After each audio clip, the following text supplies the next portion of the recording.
All right, welcome to Off the Field, the Business of Sport podcast at Manor College.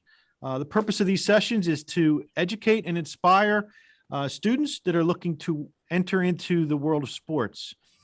So I'm really excited for this week to introduce two gentlemen who I know very well and really have an interesting story as it relates to working in the world of sports. So today we've got joining us are Brian Michael and Johnny Nottingham, who are co-owners of Shibe Vintage Sports, which is a retail store located in Center City, Philadelphia. And then in addition to the retail store, Brian owns and operates Phillies Nation. And Johnny is a owner of the Philadelphia Phoenix, which is an ultimate disc league. They've got really kind of a unique story in that they do work together on some projects and then they have their own. So welcome, guys. Hello. Thanks for having us. Yeah. So I guess why don't you first start off? Maybe we'll first start off. Just tell everybody a little bit about Shibe Vintage Sports. Sure. I can start off. We started the store back in 2013. We took over a former sports store and rebranded it, kind of re-merchandised, and really went heavy on the vintage apparel, throwbacks, styles, and players, right? Mike Schmidt's never going to get traded. Brian Dawkins is always going to be a legend. So really diving in deep on that. But then also working with a lot of Philly artists. And I can let Johnny talk a little bit about that part with our original designs. Yeah. So when we got started, I think anybody that goes into something like this, you have to have a differentiator and you have to have something that you really are pushing that's different, because the place that was there before us, I think was the person that owned it had come from Mitchell and Ness, and it was kind of like Mitchell and Ness Jr., and like, I think that for us, we had to differentiate ourselves, and to do that right off the bat, we agreed that this was not going to be a jersey store.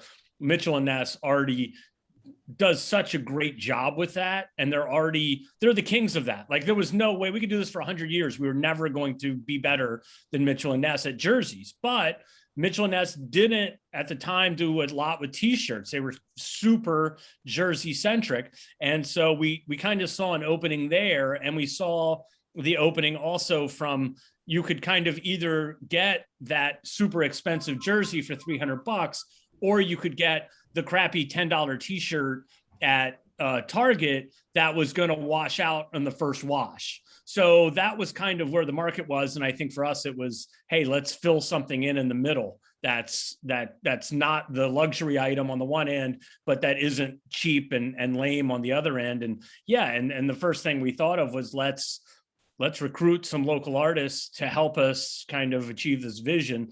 And that's really kind of how we started getting a name, was that, yes, we were selling 47 brand, and we were selling, I guess really that was in junk food some at the start, but we were also the guys who were pushing local artists to do original designs that nobody else carried.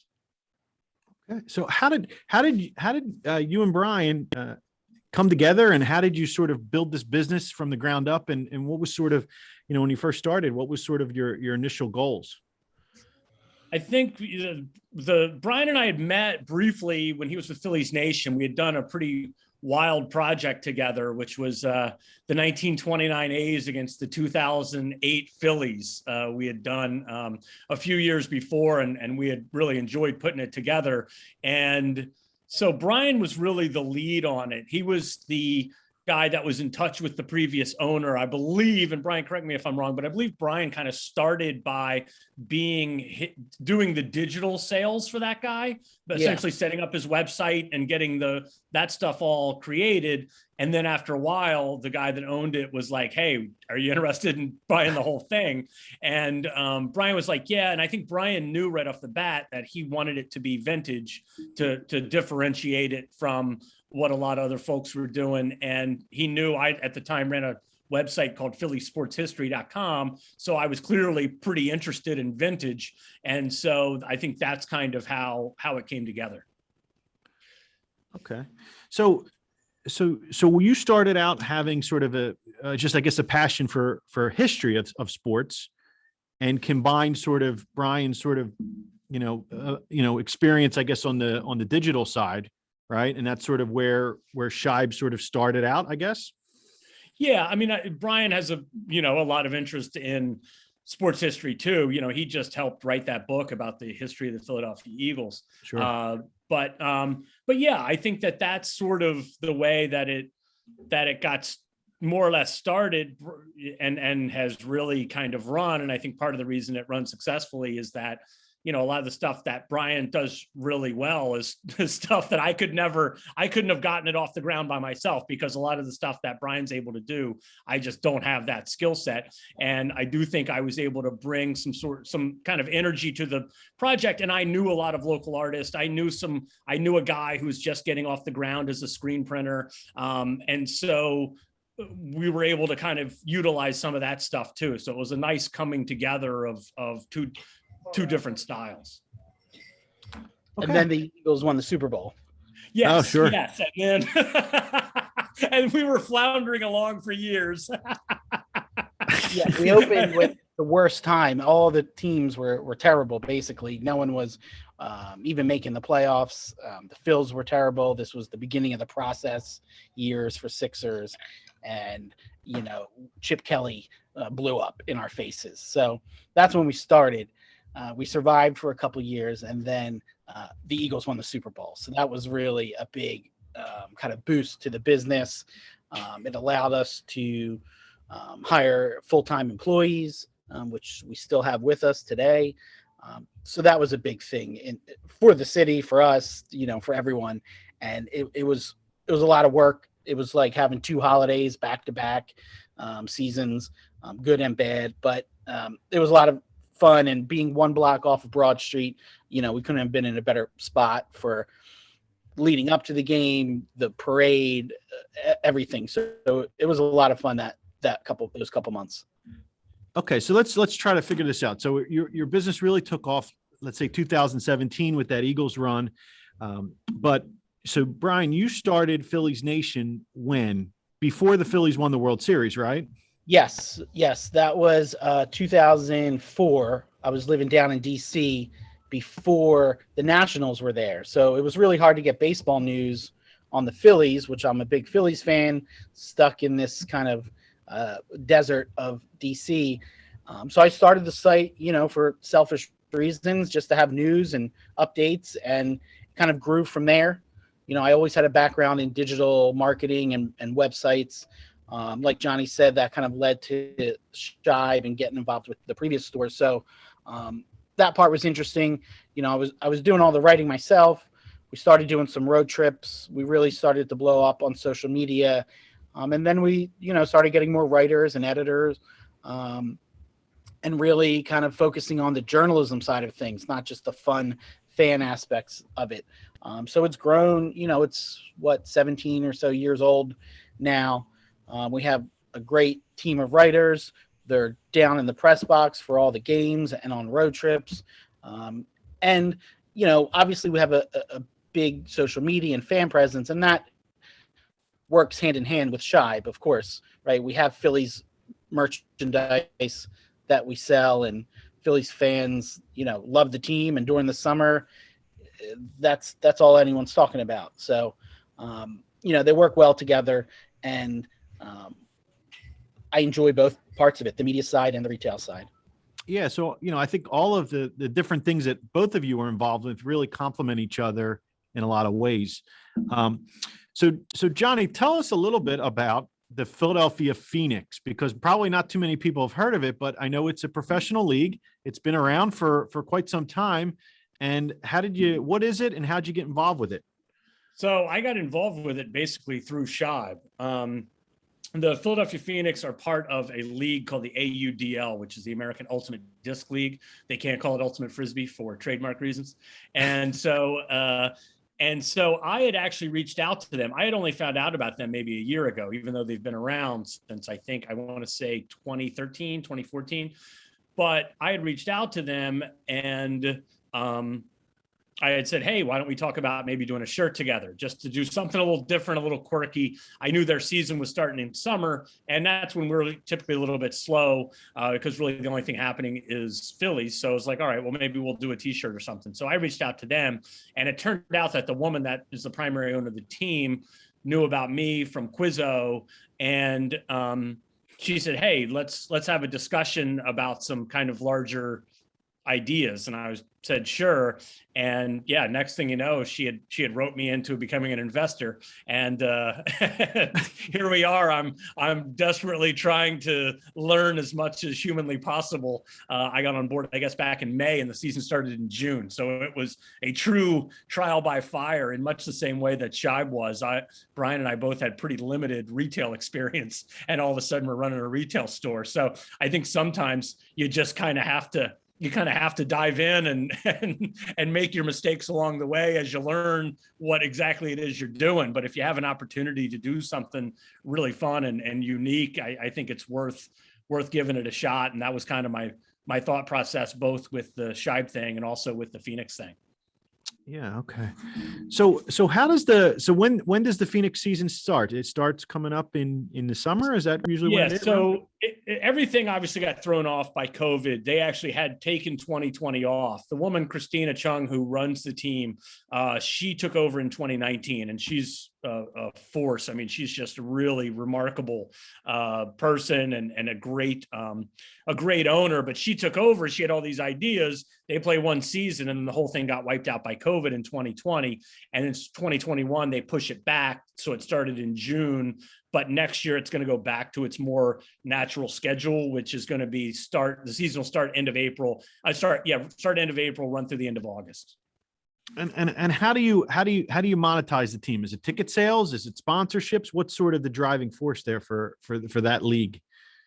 It's all the above. You obviously need to make some money on ticket sales. You do need to find sponsors, which is something that we're talking about now. We did have a couple sponsorships this past year, but the fact that, again, due to COVID, things were so kind of fly by your seat of your pants, it was really hard to approach somebody last year and say, come join us as a sponsor. Whereas this year it's a bit easier. But yeah, so sponsorships. And the other thing that I think is really going to be big for us, has already started and is going to be big, is camps. Young people really enjoy the game of Ultimate, and I think there's a certain, if you're a pro team, then you bring a certain level of people recognize that you're legit, right? Like there's a certain level of legitimacy if you want to start an Ultimate Frisbee camp, if you're a member of a pro team versus just one of us, Sure. Just saying, oh, hey, I'm starting a Frisbee camp, so I think that is a real big opportunity for growth when it comes to that league. Okay. All right. And for Brian, how do you've had now Phillies Nation since 2004.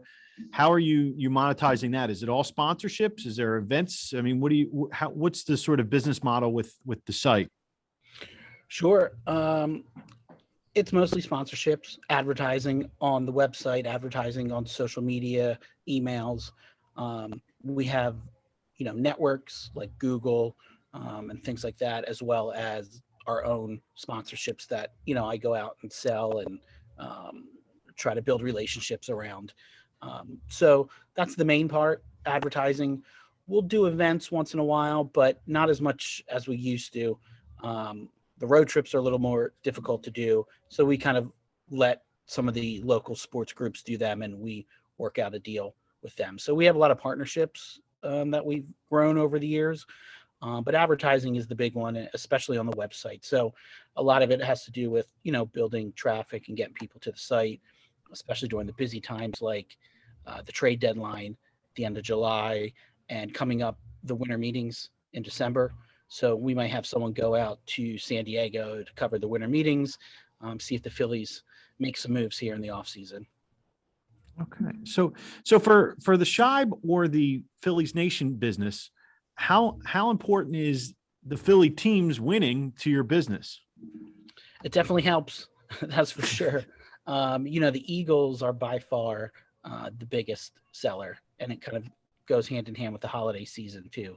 Sixers, Phillies kind of alternate, although the A's and Gritty, they all battle for number 2, depending on what time of the year it is. So, that's a big part of it. And yeah, it definitely helps. We could see it last year during the Sixers playoff run, even the Phillies, when they had that little burst at the end of the summer, they had a homestand and it was packed in the store, right? It was a lot of fun and you could feel the energy. Unfortunately, it fizzled out pretty quickly for the Phils. But you can see it with Eagles home games too, win or lose. Yeah, one thing I always think is kind of funny, JP, is that my dad was a farmer, and when you're a farmer, a lot of your business is dictated by things that are entirely out of your control.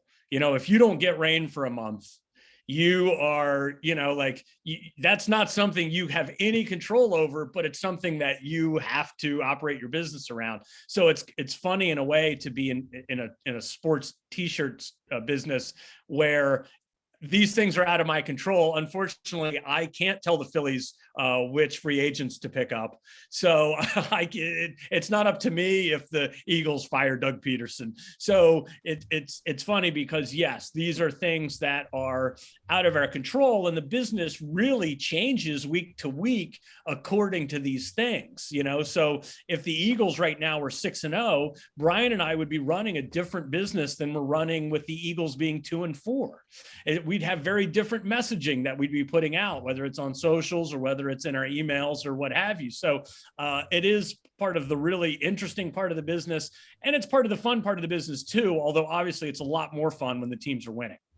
Sure. And our customers are Philadelphia sports fans, right? They're living and dying with what happens on Sunday. Monday morning is going to be either happy or sad, depending on what the Eagles do, or how badly the Sixers get booted from the playoffs, right? Like that was a real punch in the gut. And fans feel that, customers feel that. So yeah, you can't be trying to sell Eagles gear after they get beat by Dallas on Monday night, right? You got to give it a couple days before you bring the marketing back up. So yeah, you got to take the temperature of the local teams, and that's a big part of it. And being sports fans ourselves, that's easy, right? We're our own kind of target demographic, which helps. If they were all good, if we could win another championship in the next couple of years, that would be great. Well, I imagine that, like you said earlier, a lot of your business or a decent part of your business is dependent on foot traffic with people going to games, right? So you said tonight the Flyers game. You may get some folks coming in just looking for a hat or a t-shirt to wear at the game. How did COVID affect that side of the business, and how did you make adjustments?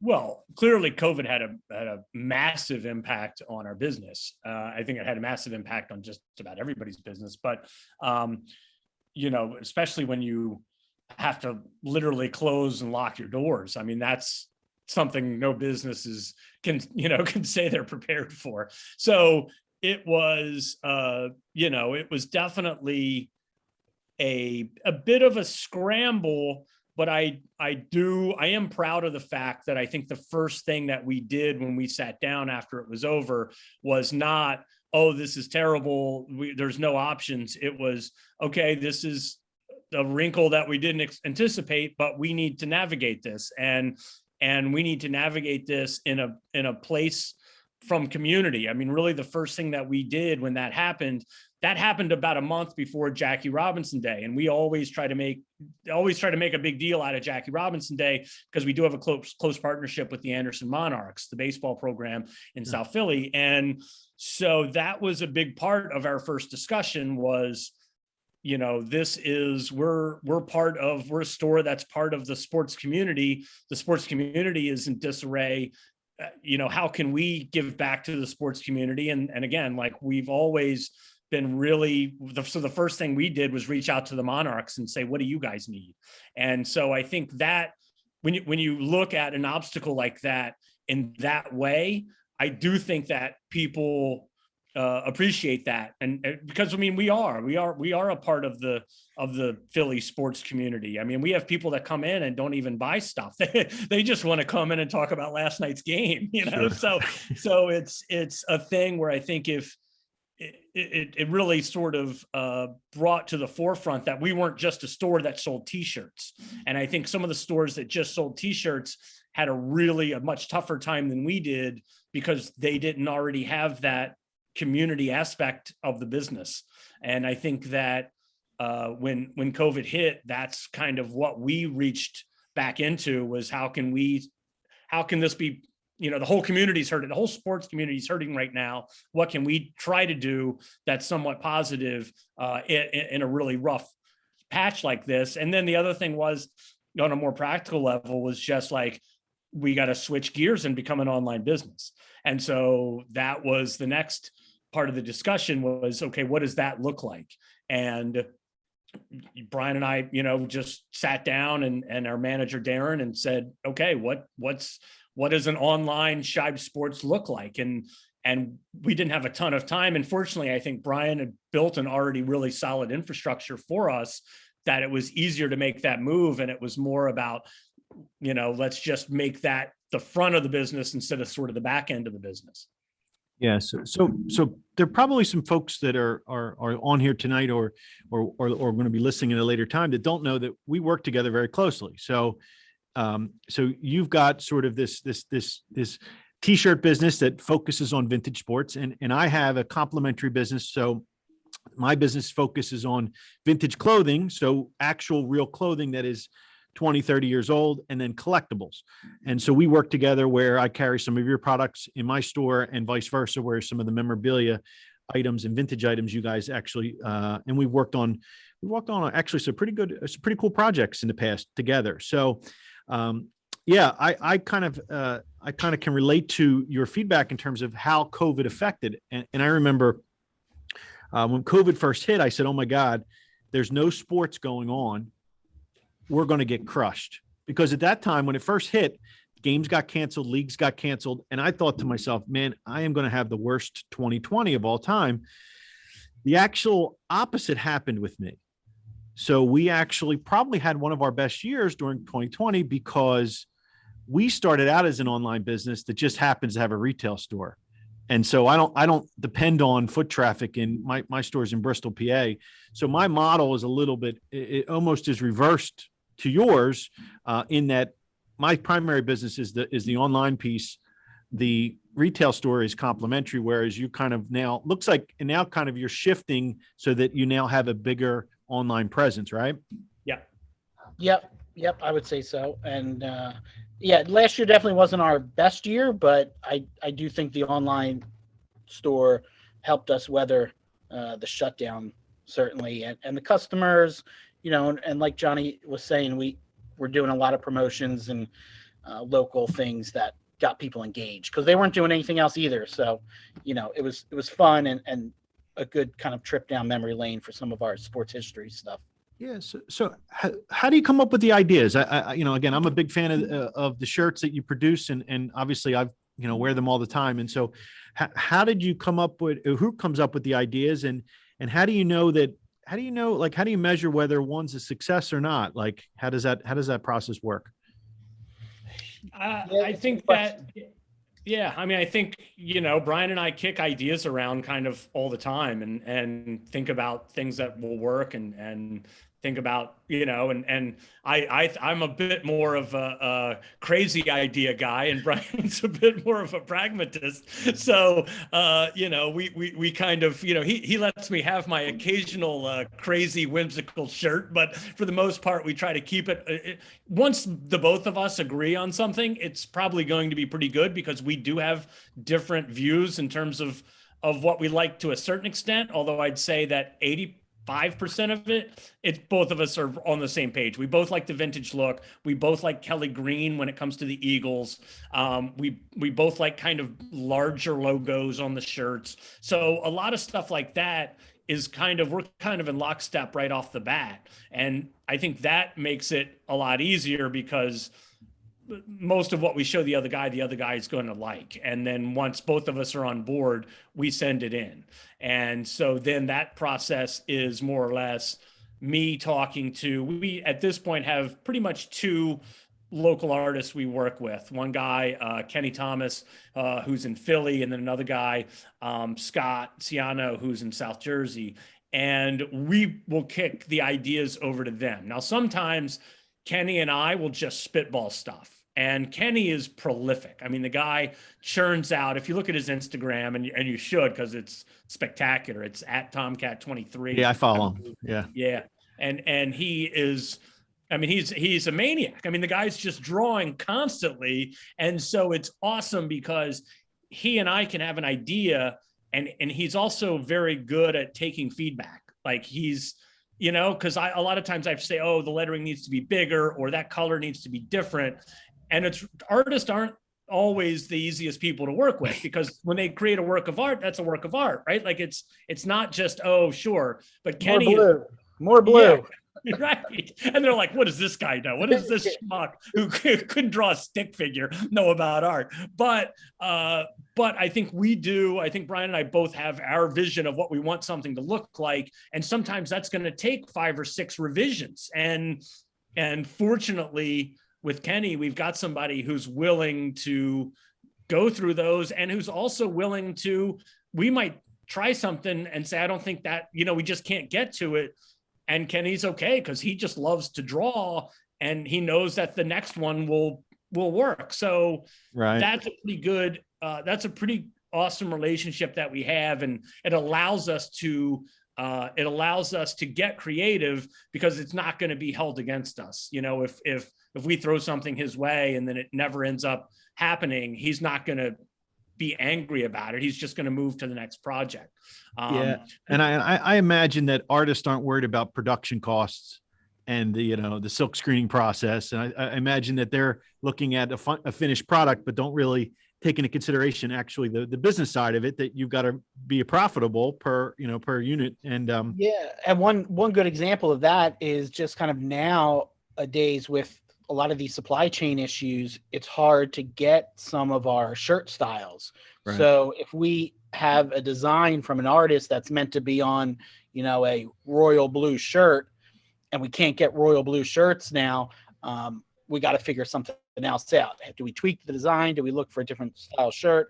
So that's actually something we've been dealing with a lot the past couple of weeks. And it sounds like it's been hitting a lot of vendors and suppliers, and but again, the artists are work really well, and we have a great relationship with them. So, we have a lot of new designs coming in for the holidays. So we always have designs kind of in the hopper, ideas that we're looking to do, or just kind of finding the right time to do it. And like we were discussing earlier, when the teams are bad, that sometimes gives us motivation to try something new, like Philadelphia specific designs or old school hip hop designs, which we've done in the past year or so. So a lot of it kind of follows what's going on, really. Yeah. So I'm curious, which shirt was sort of the biggest surprise for you guys? Like maybe success, or it could be even a flop. Like which design? I think the fact that Gritty basically was like, it was almost like winning the Super Bowl. I mean, it was a like phenomenon that I can't say that we saw coming. We knew that Gritty had there was a spark, right? Like we knew that, and we knew we needed to have a design, and it was great because we had a lot of, that was one of the ones that we did have a lot of debate on exactly what the wording was going to be. And it was, trying to figure out exactly what that shirt was going to entail.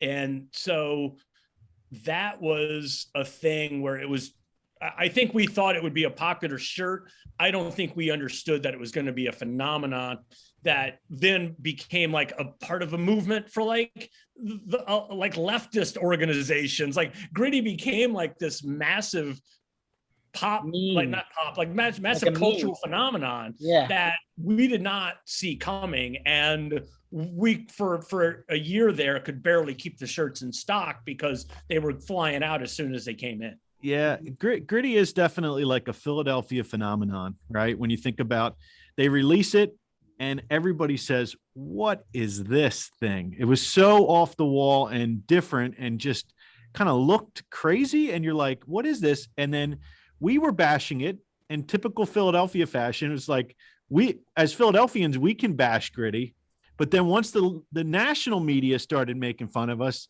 then we protect our own. Yeah, I think Pittsburgh. I think the Penguins put out a tweet Yeah. talking gritty, and that completely flipped the entire thing. And we actually did we have a podcast for the store, and we actually did an interview with Dave Raymond, who, Sure. as you know, started the Fanatic and was a consultant for the whole gritty phenomena. And his story about gritty is just hilarious because he told the Flyers, like, because they were getting a little nervous about the whole thing. And he was like, you just got to let it play out. And then it dropped and everybody in Philly's furious. What is this? The Flyers fail again. This is a joke. And Dave's like, guys, hold the line. He was like, I have faith. Yes, it is a joke. That when they get the joke, they're going to love it. And then, like I said, once Pittsburgh sent out that tweet, then Philadelphia said, "Oh no, you don't mess with gritty." And then it was history. I mean, at that point, it was just a stampede for everything gritty. Yeah. And they branded it the right way, like the way he interacted, the things he said, it all fit into this sort of gritty brand that just worked. It was so different and unique that, it's for the same reason that people love the Fanatic, right? And now Fanatic, we've got such equity built in the Fanatic, but it's the same reason. It was the same sort of idea that it's just so different and unique that really made it captivating. Yeah, definitely. Yeah. And it lasted for as long as it has. I mean, I just sold a gritty shirt while we were talking here. And, we have all these different products too, not just shirts, but pins and candles and magnets, stickers, dolls, and it's lasted a couple years still. Well, good. Good. I'll be dropping some gritty bobbleheads off to you next week. You got it. We'll sell them for sure. Yeah. Fun fact about Dave Raymond. Dave Raymond actually helped create Manny, our mascot here at Manor College. So we went through, he helped the design of it and helped the training with our marketing staff to come up with a storyboard and a background. And then we also went through his academy, so his training, and I was actually part of it to go through, just in terms of pretty amazing stuff when you think about all the things you don't think about it of being a mascot, right? What you have to do in terms of, talking without a voice and your mannerisms and how you have to act, and all these things, reflect who you want to be seen as. And Dave does a pretty incredible job with training. And I know he's worked with all of the teams, I think, in the city. So best. Yeah, for sure. And like Johnny said, he was on the podcast, and that's another cool part about the store, just kind of building the relationships with different people around the city, like Dave Raymond or Dan Baker or Ray Didinger. And, hearing these stories firsthand from people and kind of getting involved in different partnerships, like Ray's, Tommy and Me play and all these sorts of things. So that's a real kind of bonus, part of having the store. Yeah. So tell me about, because you guys, I think of the other competition or people that fall into this space of, this vintage clothing space. I would say you guys probably do the most unique job of marketing, right? And advertising. And so what's your strategy when you look to partner with a sports figure, or you have a 30-second commercial on Monday Night Football? How do you how do you make those decisions? Yeah. I mean, I think one key is just the broadcast nature of it. If we're going to do something, we want to do it big and get the most bang for our buck. So that's why, we have a TV commercial. We also sponsor Glenn Macnow and Ray Didinger's weekend show, because it reaches a lot of people, and it reaches the people that are our customers, right? Local sports fans. So that's a big part of it. We want to do it big, but also, of course, we want to be on brand, right? History, Philly, our commercials kind of show that as well. They're a little bit more like a music video than it would be, a jingle. So, that's a big part of what we're trying to do. And, making these old stories and old teams and colors and designs kind of cool again, right? Something that you can wear out if you're going to a bar on the weekend, or something like that. So that's a fun part of just building our brand. And like we said, partnering with these different organizations. So, Johnny and I both have kind of marketing backgrounds as well. So that comes naturally to us. And yeah, we look for partnerships that make sense. I mean, we get inundated with calls asking us to sponsor, every number of sort of things. So will give us the most bang for our buck, the most return on investment. But certainly this past summer and fall and now headed into the holidays, we definitely wanted to kind of go big and be out there and let people know that, hey, we survived the shutdown. Unfortunately, some of the other stores here in Center City did not. So, we're really the only game in town, and we want to really put that out there leading into the holiday season for everyone. Yeah, and I think it ties in too to the fact that Brian and I are legitimately sports fans. We're not just opening this to have a business. Like, we are opening this because it's something we love to do, and so when if we have an opportunity to involve Ray Didinger in something, who could be better for a couple of sports nerds like Brian and I, to really, I mean, when Ray Didinger is going to do a talk at the store, I'm dropping everything, not just as owner of the store, but as a fan who gets to hang out with Ray Didinger and listen to him tell stories about being at Franklin Field in 1960, So I think it's the marketing comes from both, like a more traditional, hey, let's put commercials out there. And it also comes from the fact that we're both passionate about that. And I think we hope that comes across when we are marketing the store. Yeah, no, I definitely think it does. And that's sort of the root of where my business came from as well, is just being a sports fan, and doing it out of a passion for sports.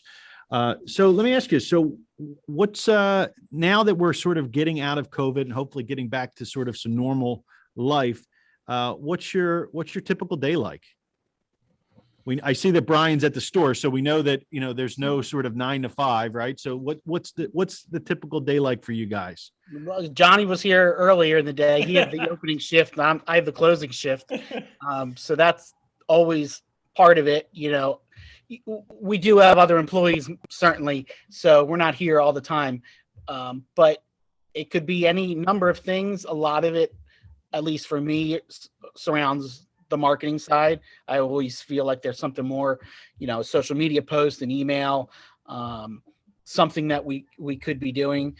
So usually my day will start with that. Although this morning I was working on putting some of our old designs up on the website, like the Philadelphia Ramblers, Firebirds, Pottsville Maroons, and what else? The Yellow Jackets. So doing a little kind of back end work today, and it could be any number of things. Usually on Fridays I'll do accounting, Mondays are payroll. Every day is something different, really. And then whatever else we're kind of tying into. I also teach up at Temple, so we get a lot of students and interns from the school there, so just managing that relationship as well. And a big thing the past week was putting in our holiday orders, making sure we get stuff kind of in advance of any of these supply chain issues. So just working with vendors the past, week or so, Johnny and I have been kicking around our designs and what shirts and cotton blends and colors that we want these holiday styles to be on. So seasonally it changes a bit, but yeah, it could be any number of things. Yeah, I mean, right now it's gearing up for the holidays, and that kind of drives the focus, and especially this year because, so for instance, I put in an order basically on Friday, And now this week, I'm starting to get emails back from our vendor saying, well, they don't have that color. What's another color that you think might work? And so then that's going to be a back and forth, because I'm going to say, well, can I see a mock-up on this? And so a lot of it, especially now because of the supply chain issues that everybody's dealing with, ordering isn't quite as easy as it used to be. Not that it was ever easy. Ordering is a lot of work, because, you have to think you can't just say, hey, give me 100 shirts. You got to say, okay, how many mediums do we normally sell? How many XLs do we normally sell? Like, you kind of have to break down a lot of stuff, but it used to be, you could just put the order in, and then you get in, 2 to 3 weeks, you got the shirts. But now you put an order in, and now the vendor says, well, we don't have royal blue. And you say, oh crap, it's Sixers season. What are we going to do? So, it's definitely, that part of it's changed a little bit more recently with those issues, but you can't complain about that stuff. Everybody's facing the same thing. So it's, it doesn't do you any good to say, well, this is, this sucks. I mean, it does, but it's just, you just deal with it and you move on. But, the other thing, like Brian and I meet every week with, we have a guy, Doug, that designs our emails. And so every week we meet on Zoom and say, okay, what are we looking at for the next few weeks? We'll come up with a specific decision for that week's email that we're going to send to our list. And then we're also going to talk about, okay, what's coming up? All right, the Eagles are home in 2 weeks. What are we doing to prepare for that with that email? So that's become, and that was a thing that really came into being because of COVID and because our online sales became such a more important part of the business, that we started doing that every week. And I think it's been one of the good things to come out of it, is that now we're really all on the same page when we're sending something out to our fans and supporters or customers. Like, we all have a game plan in place for that email. And those emails are really probably our most communication with our customers. So now being settled into a retail store and really, so thinking of yourselves as entrepreneurs, what's the one thing that you wish you knew back when you started Shibe that you now think like, wow, I wish I would have known that going into this business? I don't know. I think we did a pretty good job. Okay. I mean, on the boring side of thing, there's some like taxes and accounting things that really don't make a difference to anyone other than me, and maybe the IRS. But, just keeping those things organized so that when things happen, like the shutdown, and we need to apply for loans and things like that, we're prepared. So at least on my end, kind of some of the back end stuff, just being more organized, which we always were to an extent, but, you can see the fruition of doing that, even though it's very boring and no one else in the company cares if the books are like really perfect, but you need to do it, right? Welcome to my world. Yeah, exactly. So I think that's a big part of it too. But yeah, I mean, there's been a lot. We did open the store in King of Prussia Mall 2.5 years ago, but did have to close it this past April. So that was kind of an interesting learning process. But the mall never really recovered from COVID, at least to where we were there. So it was a tough decision, but one we had to make. Looking at the numbers, looking at the opportunity cost of what else we could be doing with this growing online business. And we kind of decided to put the focus there instead of trying to keep the mall store alive just so that we could say we were in the King of Prussia Mall. Yeah, I think, I don't look back a whole lot on like, what do I wish I had known? There's definitely a lot of lessons I've learned in those 8 years that we've been open. I think, like Brian said, I think King of Prussia Mall being one of them, and taking a step back and maybe if we had to do it again, maybe thinking of ourselves more as a main street business and less of moving into a mall. I don't know if that was really in keeping with what we are. So that would, if I had anything, but I don't see that as a regret, or I don't see that as, oh, I wish I'd known it. I see that as just part of the learning process. And when you do stuff like this, you take chances with the information you have, and you do your best with them. And I think that we can both say that we did our best with the King of Prussia Mall, and the fact that it didn't work out doesn't keep me up at night. It's something that, that was part of the process, and we're back on our feet out of COVID. And I'm really proud of the way we reacted. I mean, we didn't lay anybody off. We really stayed in close contact, not just with our vendors, but with our employees and with our customers. And I think that's the kind of thing that, you can't say, oh, I wish I'd known. Like, that's the thing you learn. And what I think we learned is that we had a pretty strong foundation to weather a hell of a storm. Right. So we've got a few students on here. So if any students are interested in asking either Johnny or Brian a question, you can type it right here in the chat box, and I'll ask it, during this. We've got a few minutes left here. So I guess I'll start off by just asking you, just what advice would you have for a student looking to get involved in the sports industry? What advice would you have in terms of how they would get started? We talk to a lot of students. We have interns here, and the main thing is just getting involved, right? Getting out there, working, showing that you have skills and that you have value, even if it's, an unpaid internship or something short term, because they oftentimes lead to jobs, right? It certainly is the case for us here. We have a lot of Temple students that start as interns and end up working. Actually, Drexel Holy Family students as well. Getting out there and just having people know who you are and what you're interested in, right? And because then they'll remember you if that opportunity comes up. And that's something I tell people to kind of, you can't always be asking people for a job or for sales, right? You have to give something every once in a while too. So just being there, networking with people. I tell students a lot of times to go to charity events. That's always a good opportunity to get in front of people that you might not otherwise meet, like executives or players even.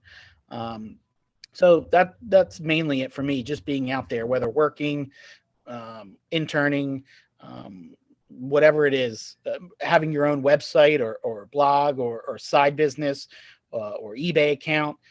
Being out there in the business is always something, because it's tough for students, right? They don't have a big resume coming out of school, 19, 21 years old.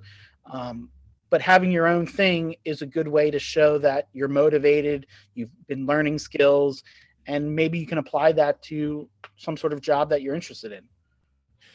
Yeah, I would sort of add on to that. I think if you follow something that you're passionate about, you'll be kind of amazed at how other people will notice that, and that will lead to bigger things. Don't go into the job market thinking, oh, I'm going to grab my dream job at age 23 and do that for the next 50 years. Like, that whole mindset no longer works. But I think that if you do something that you really care about, it is going to lead to something else. So for example, Brian started Phillies Nation, and I can't imagine, you were raking in the dough the first year that you did it. I have to think that it was because you loved the Phillies and you wanted to share that love with other people. And for me, I loved the history of Philadelphia sports, and I did this blog, and I didn't have that many people reading it, but I kept doing it because I really cared about it. And that's how Brian and I crossed paths. And it wasn't because we came out when we were younger and did these big jobs and then just joined forces. It was, he started doing something he loved that led to this. And then I did something I loved that led to this, and we sort of met in the middle. And so I think that if you really enjoy something and you can spend an hour a day, just whether it's a blog or a podcast or whatever, people are going to notice that. It's like that really does matter. And yeah, it's not going to result. I think some people come in and say, okay, where's the money? Where's the money? Where's the money? And I think that's a really bad way to look at it. I think the place to come in is, I'm really passionate. I really want to be a part of this. How can I do that? And I think you'd be amazed at how many people want to help people like achieve their passions. I think that, anybody can work somewhere and collect a paycheck, but I do think there's opportunities. I mean, the other thing I would say is the world's not as big and scary as I thought it was when I was 22. There are opportunities. And if you're willing to work hard, and if you're willing to really put a lot of energy into your work and a lot of passion into your work, I think there are a lot of opportunities to, don't be scared to walk in and say, hey, I want a job, oh, I can't do that. That's beyond my pay grade. Who cares? If you show up and you show that guy that you really freaking care, or that girl or that woman that you really care, like, they're going to notice that. And even if they don't have the job you're looking for, they're going to think, what about that guy that came in a month ago and was really passionate? What can I do to fit him into this system that I've got going on?